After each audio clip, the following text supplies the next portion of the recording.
BizBlend, the podcast listeners where business insight meets bold ideas. I'm your host, Sana, as always, and today we are diving into the dark side of growth hacking.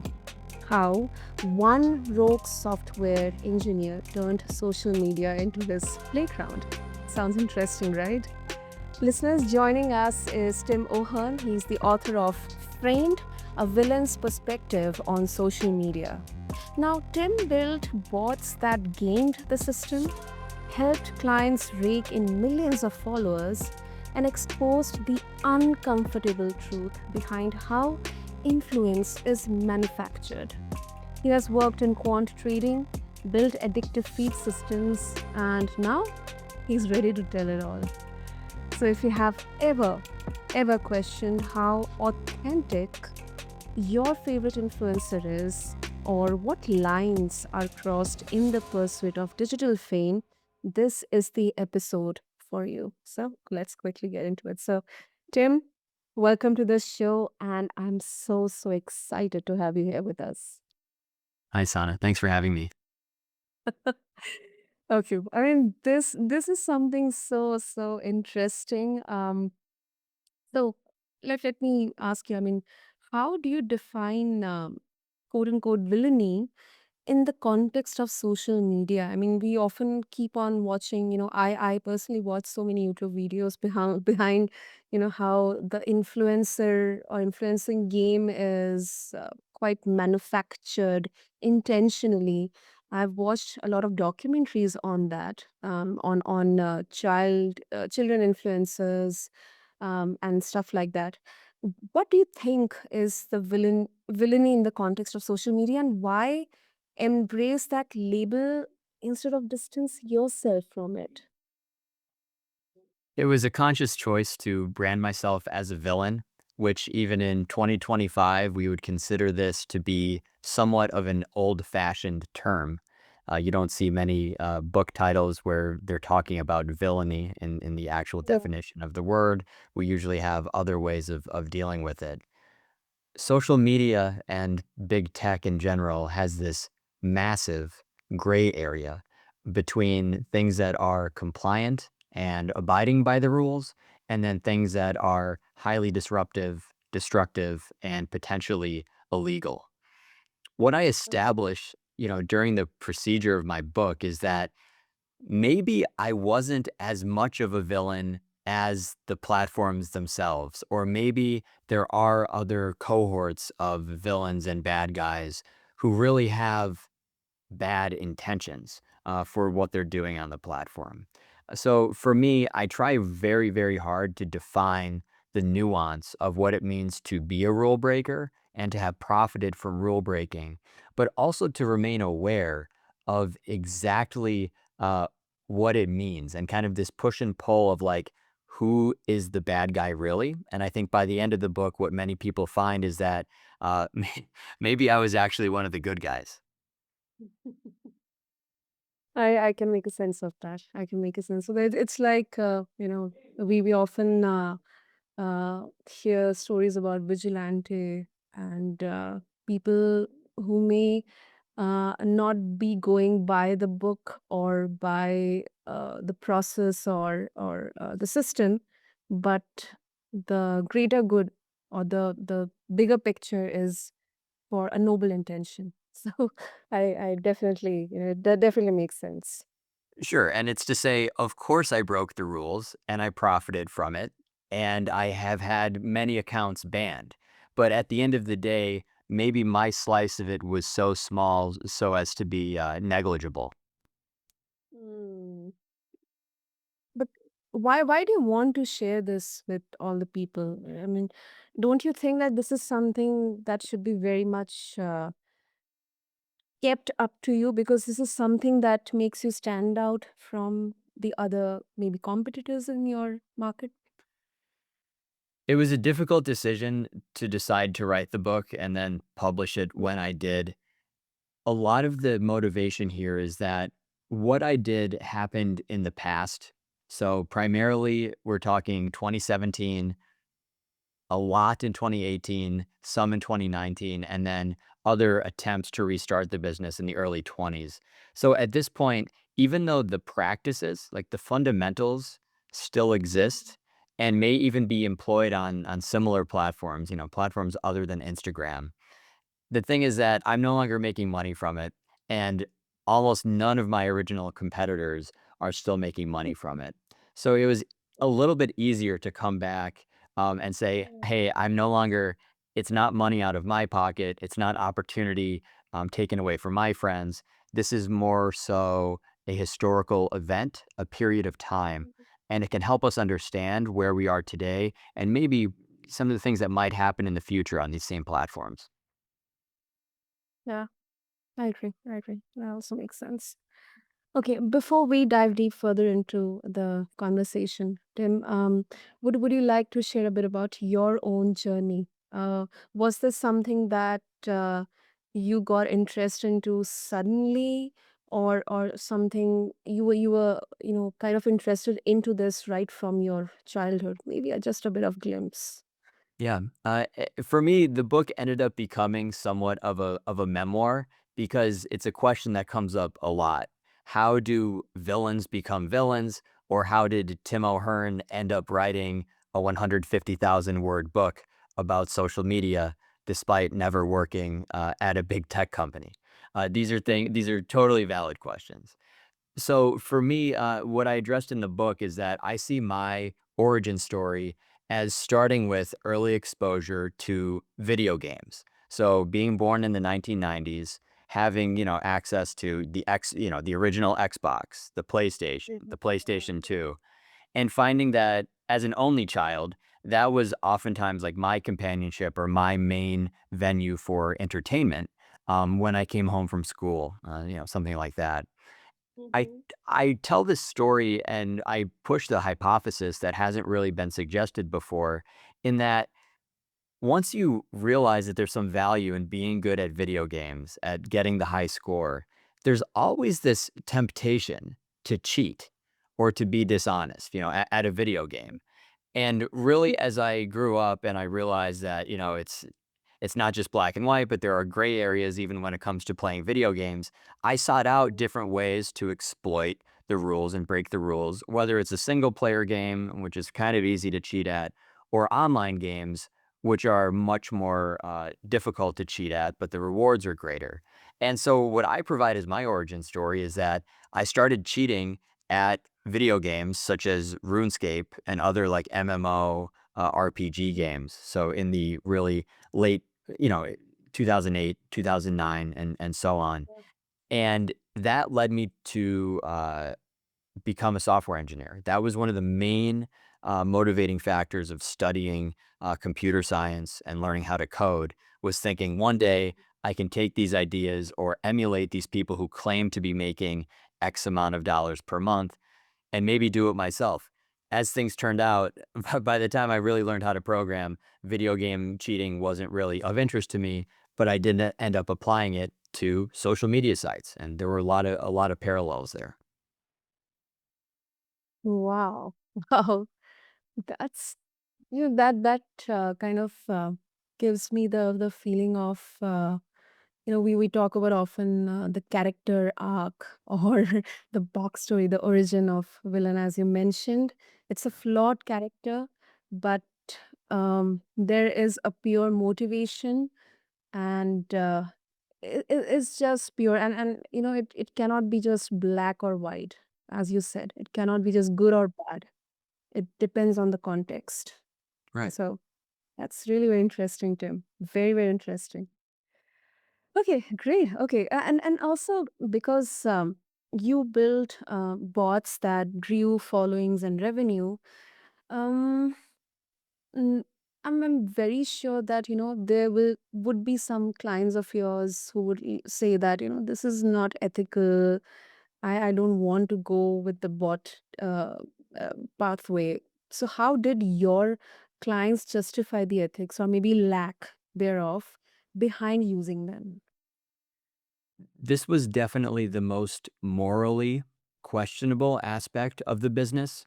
So the business Mhm. I've nicknamed Shark Social, And really the callback there is related to Game Shark, which you might have heard that was like an early 2000s Yeah. program that you could use to cheat at video games. So I just for the sake of the book, I codenamed it Shark Social.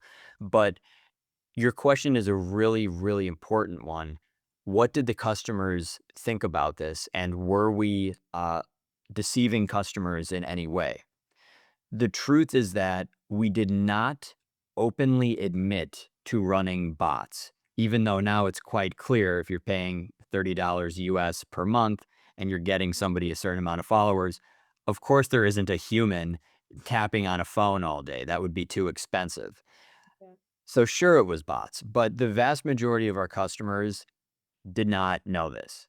Some of them asked, and we had different ways of kind of lying about it. But yeah, we actually did not admit to it. And the reason was not because we were in the business of deception, because the results would have been the same if we were using humans.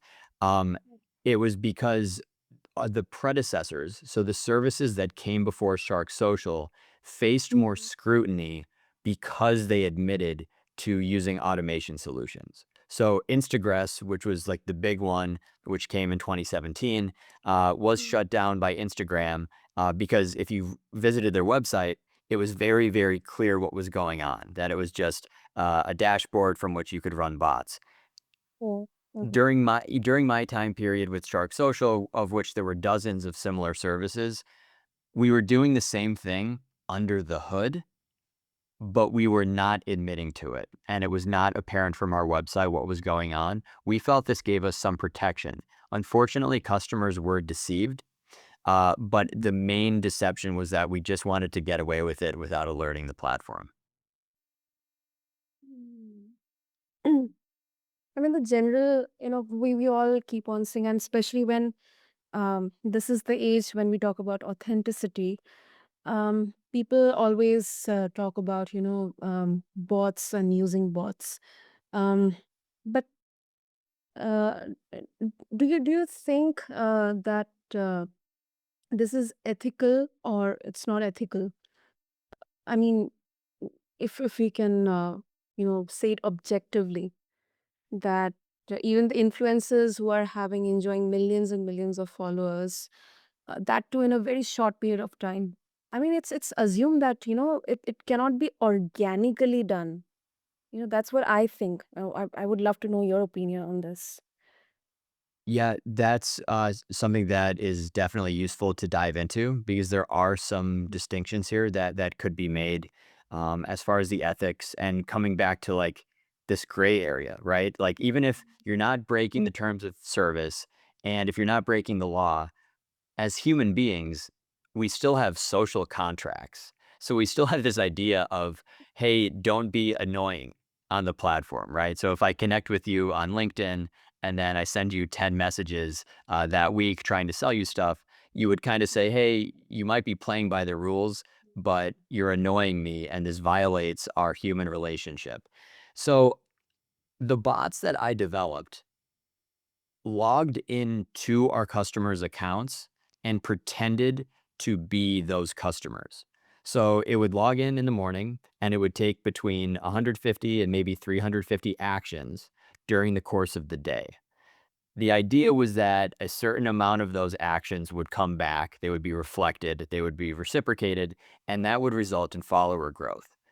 Generally speaking, that did work, and those followers were organic. They were actually authentic in most cases where we were interacting with real accounts, we were filtering Mm. out very poor quality accounts. So you'd think, okay, if I'm getting 10, 20, 30, 40 followers per day, which was pretty typical, they typically were real. The distinction is that our service often gets confused with services that just say, "Hey, give us $50 US and we'll get you 5,000 followers."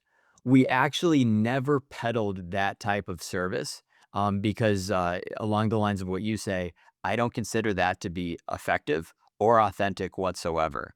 However, at some point, the amount of actions you can take per day, you hit a ceiling. And so if you already have 20,000 followers, Do you really care if you're growing at a rate of 300 per month? Probably not, right? So at that point, people are then tempted to do the shadier stuff, which is basically just getting bots to boost your number. At least the product we were offering, and I have tons of test accounts showing this, those followers would interact with your content and they would be, and they would be real. But with that comes no guarantee that they will interact with your content in a positive way. And there's also no guarantee that they will continue following you once they click follow for the first time. Mm. So it will be quite looking like an authentic one, but in reality, it's not, is it? Yeah, well, so they would appear to be authentic because it would be a real so what you receive as a Mhm. customer would appear to be a real follower, and as far as I was concerned, they were real. But when you're dealing with a real human, their behavior is unpredictable. So even if they follow you today, they could unfollow you tomorrow. If they follow you today, they could also leave a mean comment and say that they don't like your content, or they could say, "Why did you follow me?" Um, However, the reason that these people were following customers to begin with was based on a false premise because they were getting interacted with by my bot program. So ultimately, it was not a human to human interaction. It was my bot prospecting a human lead and then that human ideally following back. So yeah, it was both. Got it. Got it.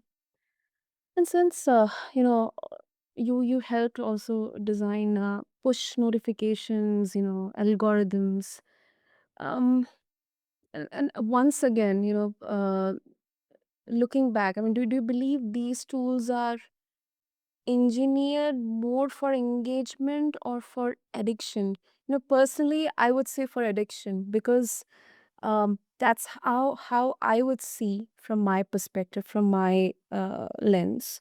But for maybe someone else, it will be engagement. If they have that intention to grow their audience base or followers or their presence on, let's say, a social media platform like Instagram. Yes, Anna, I'm with you on that. I see it as primarily engineered for addiction or problematic usage of Mhm. these systems. So in the last 10 years, we've had this emergence of UX, which means user experience. Yes. Yeah. Generally speaking, I would say that every user of every product and platform would enjoy a better user experience. Like that's it's self-evident. But when user experience designers and developers start to look at success metrics related to things like how long people spend on the app, how Mhm. often they return, how many times they tap once they're in the app, it doesn't necessarily mean the user experience is superior. It might mean that the user experience is just more addictive and is in some way encouraging these problematic behaviors, which is to say, like once the app functions and the workflow is, clean, all that extra engineering effort really is based on just increasing things by a certain percentage, meaning, oh, well, we did an experiment on this cohort of users and we found that if we use this color versus that color, they're a little bit more likely to click if we use this font. And this is experimentation that happens every day at Facebook. I mean, you have thousands of engineers whose Mhm. jobs revolve around this type of experimentation. I believe that this is ultimately quite harmful because, as you say, like the value provided beyond the basic product features really isn't there. It's really just this optimization problem where you're stealing time from your users. So in, one chapter in the book, it's called The Puppeteer Part One. Okay. Yeah. I'm the puppeteer. And I talk about working at a much smaller startup where my Mhm. work was evaluated based on user metrics. So saying, oh, hey, Tim, they're spending more time on the feed. Good job. Or saying, hey, there was a higher response rate to this push notification. Good job. At the basic level, okay, I was putting out some good features, but when you Mhm. really start fine tuning it, it becomes just a waste of effort where you really are just trying to capitalize or capture so much human attention when you're not actually putting out a better product. And I think that's the main issue here. I find that it really does exacerbate addictive behavior and problematic usage. Absolutely, absolutely. And it's not only with the social media or any digital product. I mean, we have been seeing for so many timelines and centuries and decades about how products, the packaging, how attractive it is, Sure. or how suggestive it is, or how it is catering to their target audience, taste, smell, color. So I think this is something very basic, yet maybe the um, degree to what it's obvious is more in the social media era of today. Sure. Um, you also penned framed, and in that you mentioned something which I absolutely am so interested to know: dead internet theory. What exactly is that? I mean, I would love to know, and I guess our listeners also. I mean, did you think, because sometimes I keep on watching. Once again, I'll admit that I also do watch shorts and reels, but uh, you know, there are some kind of content where the person is saying that whatever you are seeing, it's not real. Even I'm having this cup of tea or coffee, this is not real. The person here, and now specifically with AI, I'm not real. The voice is not real. Everything is engineered, everything is synthetic. So, do you think, Tim, that we are already too deep in that synthetic engagement to turn back?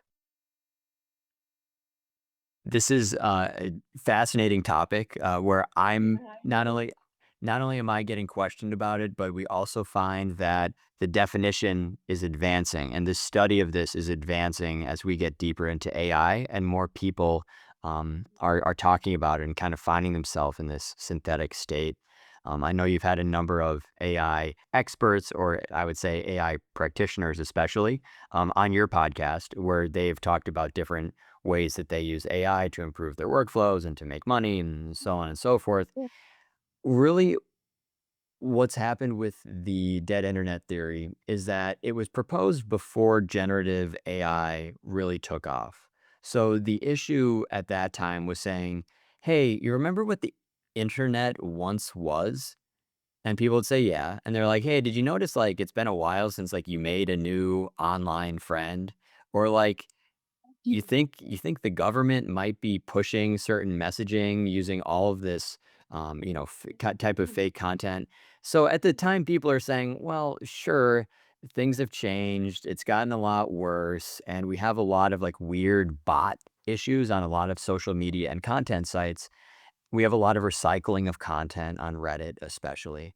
But it's I still know that, like, I have enough friends and I know these people are real, right? It's not like we're living in a simulation.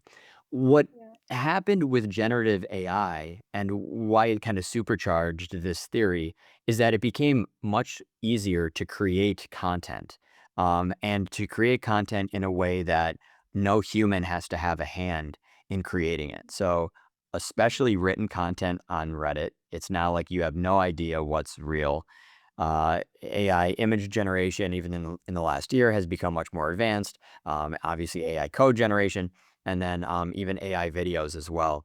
So, for me to answer the question, I would say that I don't believe the internet is dead in the purest sense, but I do believe that on some platforms, as long as the incentive exists for either an individual, a business, or even a state actor like a nation, an intelligence organization to manipulate people using the platform, we can see broad swaths of manipulative synthetic Oh, content that is getting harder and harder for us to recognize. So, yeah, it's a real problem, and the issue is that broadly, someone like me, someone like you, we don't have the resources to explore the depth at which a botnet might be operating or that we have like a propaganda team operating. And that's what makes it very compelling as a conspiracy.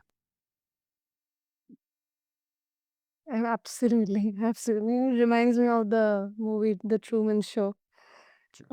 What we are all kind of in um so many media content, in fact, some of the episodes of Black Mirror as well.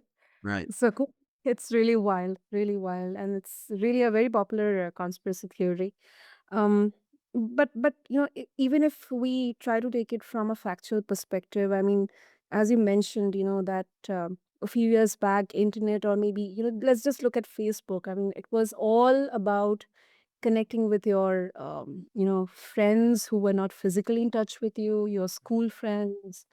It's basically was to connect with people. That's what made it so popular.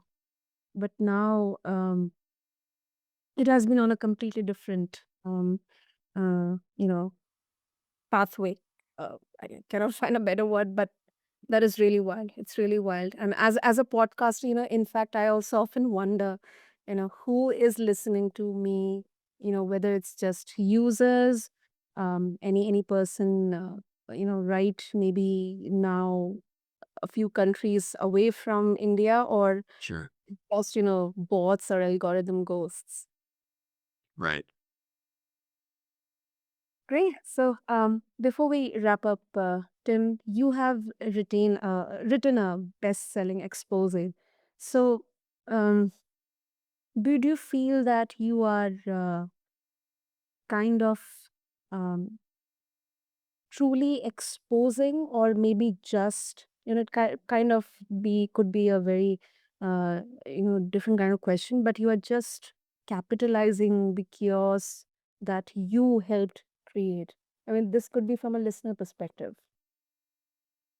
It is true to say I played some part in advancing things from the dead internet theory to black hat marketing to just flagrant terms of service violation to cheating at video games when I was 14. Uh, all of these things I admit to. However, Mm. putting it into a book and spending years of my life writing this book, I think that any reader can see how pure my intention is of kind of doing some course correction here. Not for my sake, not as a way to preserve Tim and Tim's life experience, but to say that there are now so many threads and so many vectors for misrepresenting what the internet is, what Web 2.0 is, what social media and big tech is, that I think across the 30 essays that I've written here in my book, we can really take almost an academic level look at these things and help Mm. correct a lot of the just untrue aspect, a lot of the misleading aspects, and that's really, I think, the lasting value here is that it's course correction and it is an expose. It is getting people to talk, but what that end goal actually is probably just to preserve it and get people on the same page. It's very hard to imagine a direct action that will result from what I did. Um, Mhm. but really the motivation was to capture the experience and to make it accessible to a wide audience. Absolutely, absolutely. I think this will definitely. I wish it ages like a fine wine, and is it like a redemption arc for you writing this book, Tim? It was definitely something that I felt I had to put into words. Mhm. Being a villain, it's true. Disruptive behavior was like my go-to. Like I made money from doing it, especially many years ago. But in the grand scheme of things, it's like, how bad was it? Was I even one of the top 10 players in the space? No, I probably wasn't. But for me, there's definitely this sense of finality. And there's a sense of satisfaction I got from the deep reflection and also finding and citing so many sources of things that have been totally forgotten and ensuring that, yeah, even though I have to admit to this to give myself a little bit more credence, I also have very, very deep research here that can help everybody from researchers to pundits to politicians, make policy and usage decisions 10 years from now or even 20 years from now. Interesting. Interesting. Wonderful. Tim, so if our listeners would like to get a hold of your book, connect with you as well, what would be the best way? Framed: A Villain's Perspective on Social Media is available for wide distribution on Amazon. It's available on Kindle as well as the paperback version. Also, there is an audiobook in the works. As for me and social media, I am banned from many platforms, but currently I'm most active on LinkedIn at Tim O'Hearn. Also, my newsletter is timohearn.beehive.com. Longer form essays can be found at my personal website, tjohearn.com. Wow. Okay. I'll make sure to have have all the links mentioned in the show notes. And wow, Tim, this was such a blast. You gave us raw insider look at how influence is fabricated, ethics are blurred, and in fact, platforms, they both kind of, have been playing judge and accomplice. So thank you so much. This was such a blast conversation for me. Thank you. Thank you, Sana. So, to all the listeners, if today's conversation made you pause before scrolling, or maybe question the authenticity of what's on your feed right now, then I invite all of you to check out Framed, to read it. It's a must read. You can find the links in the show notes. And also, meanwhile, maybe don't forget to follow us as well, rate and share BizBlend. And all I can say is sometimes the most valuable truth, it comes from the most unlikely villain. So with that, this is Sana signing off from BizBlend. Thank you.